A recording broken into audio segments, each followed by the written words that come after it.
How crucial is knowing the personality type, introvert, extrovert, of your colleagues in combat, business, or choosing an MOS, which is an occupation? Yeah.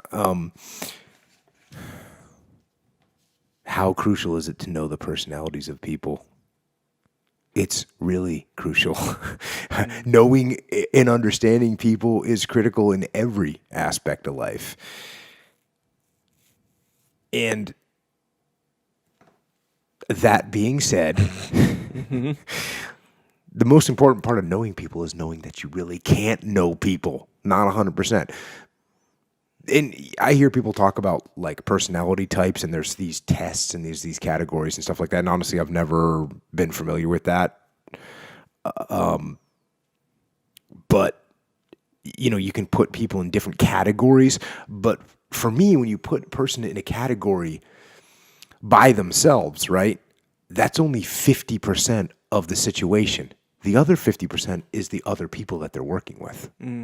So I want to know not just what type of personality they have, because that's like I said, that's half of the equation.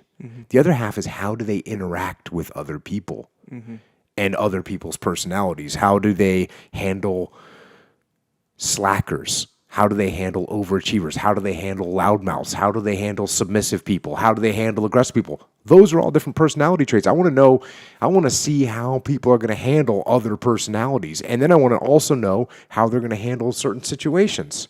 Pressure, conflict, authority, responsibility. I mean, I want to know not just what their personality is, but how they're going to react. Because you can get people that are, a really easy example is people that are super aggressive, but they fold under pressure. And you can get people that are super passive that fold under pressure, and vice versa. Yeah. You can get someone that's super quiet and humble, and under pressure, they're just strong.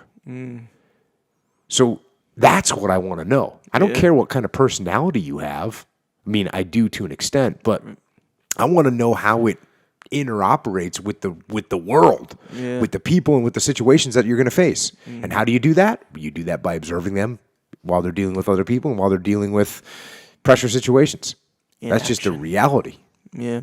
And you can have an idea. I won't say that you won't be able to predict it, but you'll get surprised. Sometimes you get surprised on a person that you think is all tough and they fold, or a person that you think is weak and they're strong. So you will get fooled sometimes. A lot of times you're probably right 60% of the time, 70% of the time. Yeah. Yeah, big one is also how they react when stuff goes bad, like when stuff doesn't go their way. Yeah. And that's a spectrum too, but man, you can meet someone or things are going good. You're hiring new people with growth or whatever your situation. And it's like, dang, I'm so glad I hired this guy. But when something goes wrong, they self-destruct or something like that. Man, yeah, that's, I think, a critical component.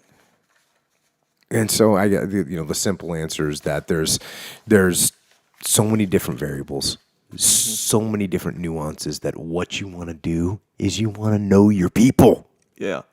You want to build relationships with your people so you know them, so you understand them. That's what you want to do.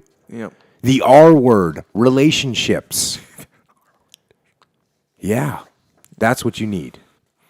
That's how you get to know your people, and that's how you lead them correctly.